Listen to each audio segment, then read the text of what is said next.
ഈ പുസ്തകത്തിനെ കുറിച്ച് ഞാൻ എന്തു പറഞ്ഞാലും അതൊരു സ്പോയിലർ ആയിരിക്കും. സാന്ദ്ര എന്ന 22 വയസ്സുകാരിയായ പെൺകുട്ടി അവളുടെ ഉറ്റവരെയും ഉടയവരെയും വിട്ട് സ്നേഹിച്ച ഒരാളുടെ കൂടെ ഒരു വൈവാഹിക ജീവിതത്തിന് ഇറങ്ങി പുറപ്പെടുകയാണ്. എന്നാൽ അവളുടെ ദാമ്പത്യ ജീവിതത്തിൽ അവൾ പ്രതീക്ഷിക്കുന്നതിന് വിപരീതമായാണ് എല്ലാം സംഭവിക്കുന്നത്. അവൾ ഒറ്റപ്പെട്ടു പോകുന്നു. ആ ഒറ്റപ്പെടലിനെ മാറ്റിയെടുക്കുന്നതിനായി പുസ്തകങ്ങളെ സ്നേഹിച്ച അവൾ തൊട്ടടുത്തുള്ള വായനശാലയിൽ അഭയം തേടുന്നു. അത്തരത്തിൽ അവളുടെ ശ്രദ്ധയിൽപ്പെട്ട ഒരു പുസ്തകം നരഭോജികളുടെ ഇരകൾ, എഴുതിയത് ദേവിക അന്തർജനം. വായിച്ച ഉടനെ തന്നെ എഴുത്തുകാരിയോട് അവൾക്കൊരു ആരാധന തോന്നുന്നു. എഴുത്തുകാരിയുടെ താമസ സ്ഥലം തന്റെ താമസ സ്ഥലത്തിന് തൊട്ടടുത്താണെന്ന് തിരിച്ചറിയുന്ന അവൾ ആ എഴുത്തുകാരിയെ തേടി പോകുന്നു.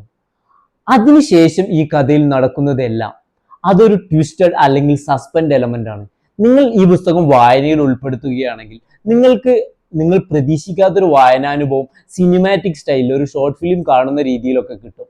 അതുകൂടാതെ തന്നെ മലയാളത്തിൽ അധികം ക്രാഫ്റ്റ് ചെയ്ത് കണ്ടിട്ടില്ലാത്തൊരു ശൈലിയാണ് ഒരു പുസ്തകത്തിന്റെ ഉള്ളിൽ മറ്റൊരു പുസ്തകം, അതിൻ്റെ ഉള്ളിൽ മറ്റൊരു പുസ്തകം. അത്തരത്തിലുള്ള ഒരു ശൈലിയിലാണ് ഈ പുസ്തകം ക്രാഫ്റ്റ് ചെയ്തിരിക്കുന്നത്.